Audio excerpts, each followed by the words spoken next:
Bismillahirrahmanirrahim. Assalamualaikum warahmatullahi wabarakatuh. Keluarga kalimat Allah Subhanahu wa taala, kita lanjutkan rekaman kita. Kita sudah jelaskan bahwa agama ini bukan seperti itu, bukan sesuatu yang sulit.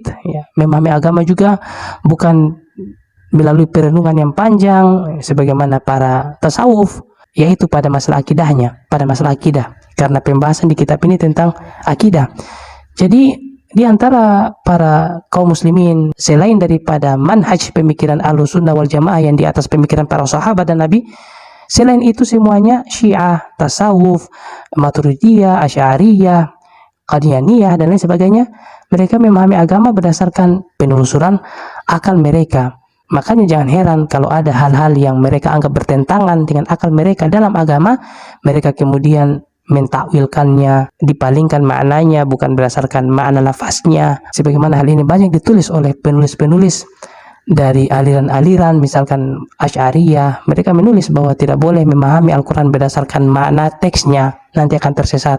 Sebenarnya bukan tersesat, tetapi mereka sudah membangun pondasi pikiran mereka untuk memahami agama berdasarkan kaidah-kaidah daruriyat, kaidah-kaidah akliyah, akal, pikiran, yang mana pikiran menjadi raja, datang ayat ditimbang berdasarkan pikiran.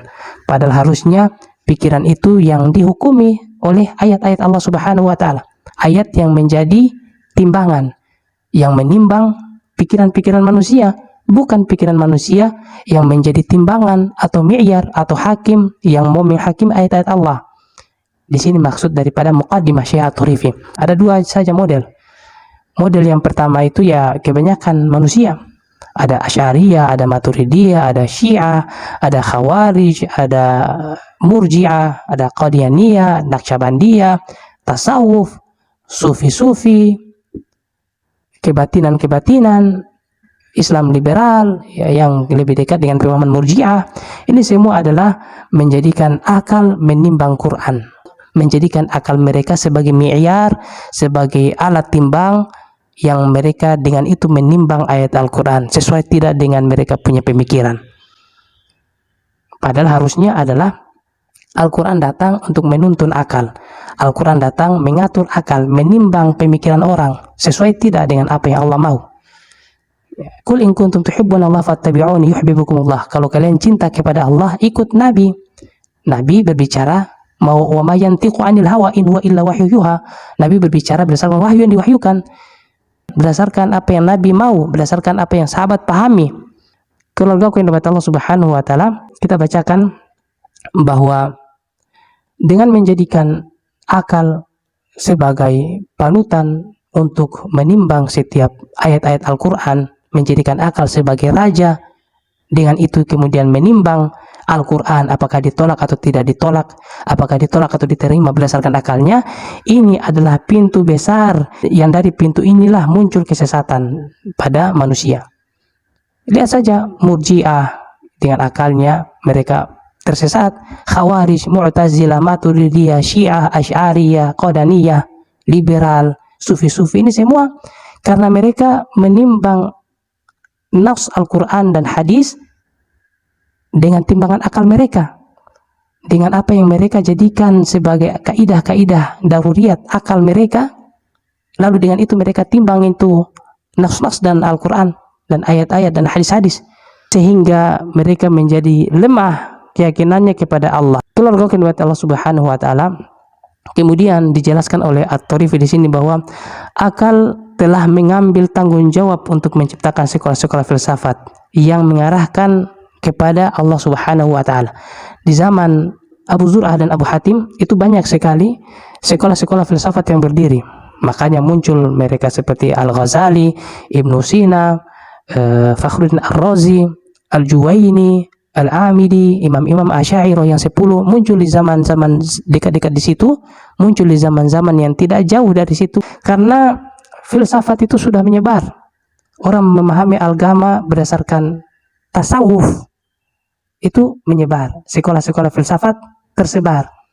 Akal-akal mengambil peran juga dalam memahamkan orang kepada agamanya. Nah, ini kelirunya memahami agama berdasarkan metode pemikiran filsafat, berdasarkan renungan akal, tanpa didasarkan dengan Al-Quran dan Sunnah. Ya, kalaupun ada ayat, mereka pahami ayatnya bukan berdasarkan Sunnah, bukan berdasarkan pemahaman sahabat, tetapi mereka pahami itu ayat berdasarkan pikiran mereka, mengandalkan bahasa-bahasa mereka yang mereka pelajari. Padahal bahasa itu kan berkembang. Bahasa itu berkembang.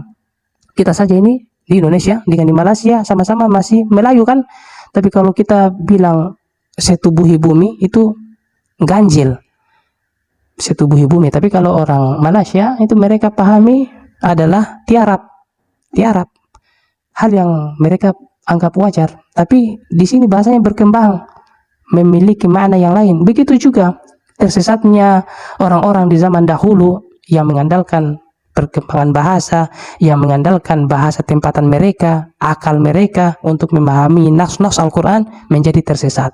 Keluarga yang dirahmati Allah Subhanahu wa Ta'ala, kita lanjutkan. Sehingga mereka membangun sekolah-sekolah filsafat, Dengan filsafat itu kemudian mereka berbicara tentang agama, pengetahuan tentang Allah, dan pengetahuan tentang makhluk berdasarkan teori-teori filsafat.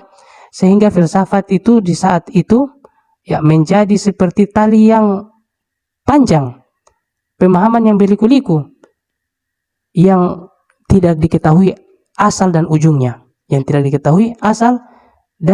dan ujungnya. Sehingga seseorang pun tidak mengetahui kesalahan dalam teori itu, melainkan ketika dia juga telah menelusuri asal awal mula pemikiran filsafat itu dan di mana ujungnya. Kalau tidak seperti itu, maka dia tidak akan bisa tahu kesalahan-kesalahannya. Menjadi panjang seperti tali yang berliku-liku.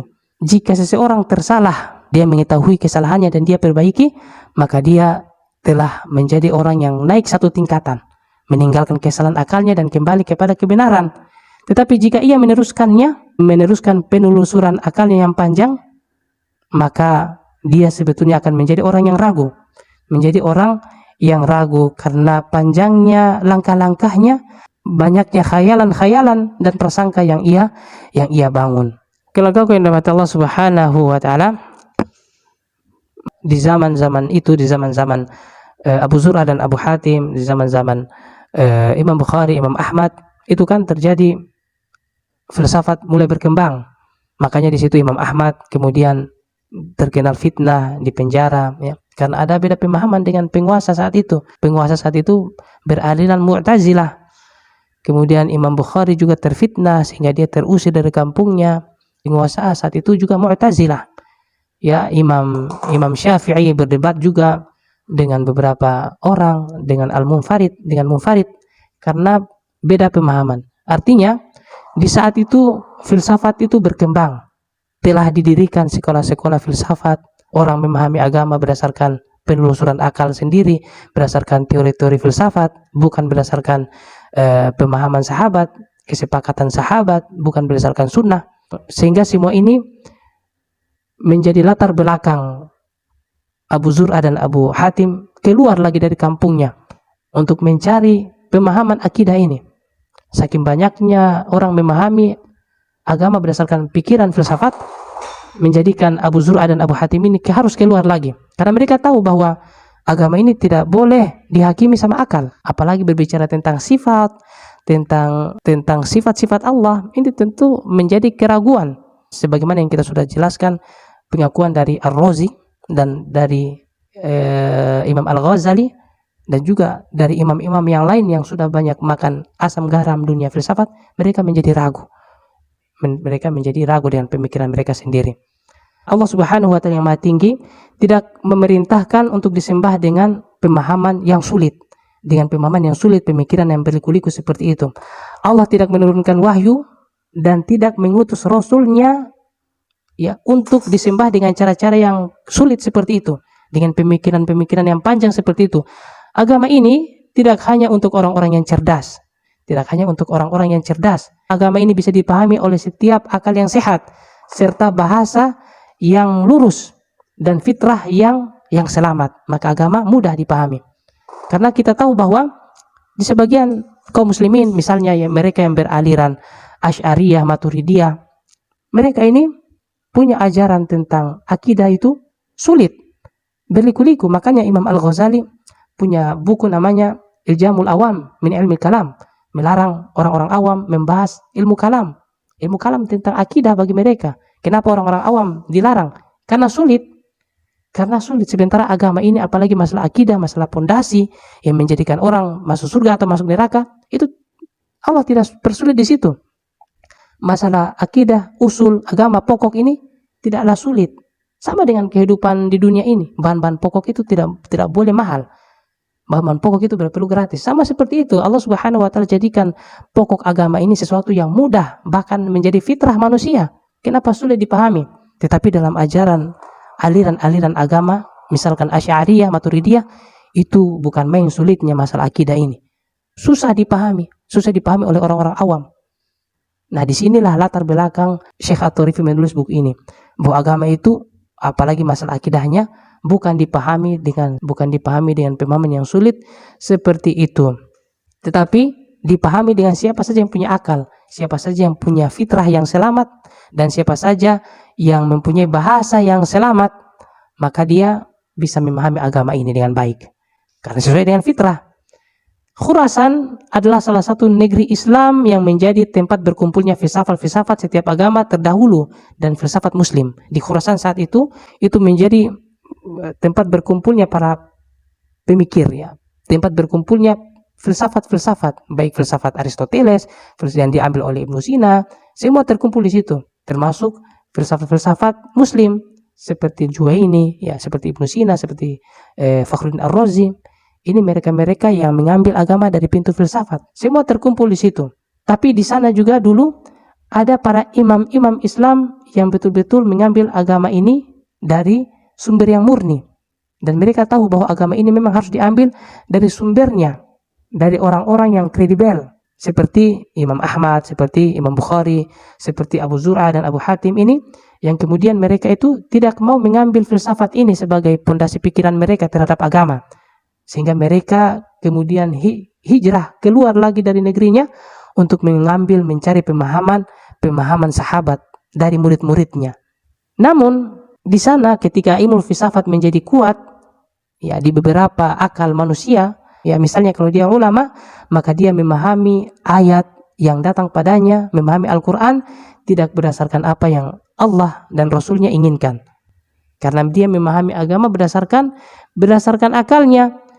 Sebagian besar dari generasi pertama para imam-imam kaum muslimin di negeri-negeri itu mengetahui bahwa wahyu itu harus diambil dari orang-orang yang jelas akalnya, ya, yang bagus bahasanya, yang memahami bahasa Arab sebagaimana pemahaman generasi-generasi sahabat, bebas dari campuran apapun, baik dari riwayat maupun dirayah. Maksudnya agama ini diambil seperti itu teksnya, seperti itu juga yang diambil, dan seperti itu pemahamannya terhadap teksnya, seperti itu pula yang disampaikan. Tidak boleh dicampur, ya. Misalnya dalam hadis ada satu lafaz yang tercampur, maka hadisnya tertolak. Ataupun misalnya hadisnya, teksnya, matannya, riwayatnya bagus, tidak tercampur, tetapi pemahamannya salah, itu juga merusak. Oleh karena itu, banyak dari para imam-imam kaum muslimin yang teguh di atas pemikiran Islam dan Sunnah, yang mereka berada di tengah-tengah sekolah filsafat, berada di lingkungan-lingkungan yang banyak di sana sekolah-sekolah filsafat, dekat dengan rumah-rumah mereka juga, bahkan sekolah-sekolah filsafat itu dekat dengan rumah-rumah mereka, tetapi mereka ini tidak mau belajar di sana. Mereka keluar untuk mencari dan mengambil wahyu Al-Quran dan Sunnah ini dari mereka-mereka yang memang mewarisi pemahaman itu dari sahabat, dari murid-murid sahabat. Karena mereka tahu bahwa teks dan pemahaman itu satu paket. Ada teksnya, ada pemahamannya. Allah Subhanahu wa taala tidak mungkin hanya menjaga Al-Quran teksnya, tetapi Allah pasti menjaga juga pemahamannya. Dihidupkannya para sahabat, diajarkannya kepada generasi-generasinya sampai kepada kita. Tetapi kalau agama yang dipahami dari akal, maka itu banyak terjadi kesalahannya. Keluarga yang dirahmati Allah Subhanahu wa taala, di negeri itu, di negeri Khurasan, itu berkumpul para imam-imam kaum muslimin yang mendapat petunjuk seperti Abu Zur'ah dan Abu Hatim, dan selain mereka Imam Syafi'i, Imam Ahmad, Imam Bukhari, yang akan disebutkan pemikiran dan akidah mereka di dalam buku ini. Serta di sana juga akan disebutkan para imam-imam filosof, para imam-imam yang mereka mengambil ilmu kalam, tasawuf dan filsafat sebagai jalan mereka, yang mana mereka ini telah menyimpang dari keyakinan yang benar. Mereka mengubah ini pemahaman agama yang murni kepada pemahaman-pemahaman tasawuf dan filosof, baik dengan sengaja ataupun tidak sengaja. Mereka seperti mengikuti tindakan umat terdahulu yang merubah syariat nabi-nabi mereka terdahulu, sebagaimana hal itu sudah dikabarkan oleh Nabi SAW tentang kebiasaan umat-umat terdahulu yang merubah pemahaman, merubah agama nabi-nabi mereka. Di antara imam-imam yang mengambil jalan tasawuf dan filsafat sebagai pandangan mereka dalam beragama seperti Al-Farabi. Al-Farabi, kita tahu Al-Farabi siapa? Al-Farabi yang pertama mengatakan bahwa lebih mulia para filosof daripada nabi. Kemudian ajarannya juga adalah mengingkari kebangkitan jasad, sebagaimana hal ini juga diambil oleh Ibnu Sina pemahaman ini. Ibnu Sina siapa? Ibnu Sina yang tentu meyakini bahwa manusia tidak dibangkitkan dengan jasadnya. Ibnu Sina memungkiri kebangkitan jasad. Kemudian Al-Juwaini, siapa Al-Juwaini? Salah satu imam Asy'ariyah yang pertama kali mengingkari sifatul fi'liyah, mengingkari bahwa Allah melihat, bahwa Allah mendengar, ya, mengingkari sifat-sifat itu. Ya, karena kalau Allah melihat berarti ada matanya, kalau Allah mendengar berarti ada telinganya. Ini pikiran yang mereka bangun berdasarkan kaidah daruriyat, akal-akal mereka. Mereka tersesat. Padahal kalau bicara tentang Asy'ariyah, Al-Baqilani dan Abu Hasan, itu mereka tidak mengingkari sifatul fi'liyah. Tidak mengingkari sifatul fi'liyah. Tetapi itulah, kalau mau pakai akal semakin hari semakin berubah. Kemudian ada juga Al-Ghazali. Siapa Al-Ghazali? Ya, kita tahu ya, seseorang yang masyhur, imam juga di kalangan kaum muslimin yang banyak menghabiskan waktunya untuk masalah filosof dan filsafat, yang kemudian di akhir hayatnya beliau rahimahullah bertobat dan meninggal dalam keadaan memeluk buku hadis Bukhari. Ya, kelihatannya di akhir-akhir usianya baru dia mendapati hadis-hadis Bukhari dan mempelajarinya dan mati di atas itu dan meninggal di atas pemahaman itu.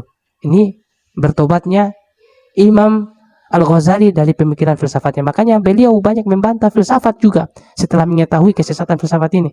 Kemudian ada Ar-Razi. Fakhruddin Ar-Razi ini siapa? Ya, imam mutakallimin, imam para pengagung akal dalam memahami sifat-sifat Allah. Fakhruddin Ar-Razi ini ya, yang kita tahu di akhir-akhir hayatnya juga beliau ini bertobat. Tetapi ketika masih menjadi pengagung akal, banyak terjadi kesalahan-kesalahan. Bahkan beliau ini punya satu buku yang mengajarkan sihir dan menghalalkan sihir dalam agama ini. Dan banyak kesesatan lain, tetapi beliau ini sudah kemudian bertobat. Ya. Keluargaku yang dirahmati Allah Subhanahu wa taala, demikian yang kita bacakan, ya, belum selesai mukadimahnya, tetapi sampai di sini dulu. Mudah-mudahan ada faedahnya. Subhanakallahumma bihamdika asyhadu an la ilaha illa anta astaghfiruka wa atubu ilaik. Assalamualaikum warahmatullahi wabarakatuh.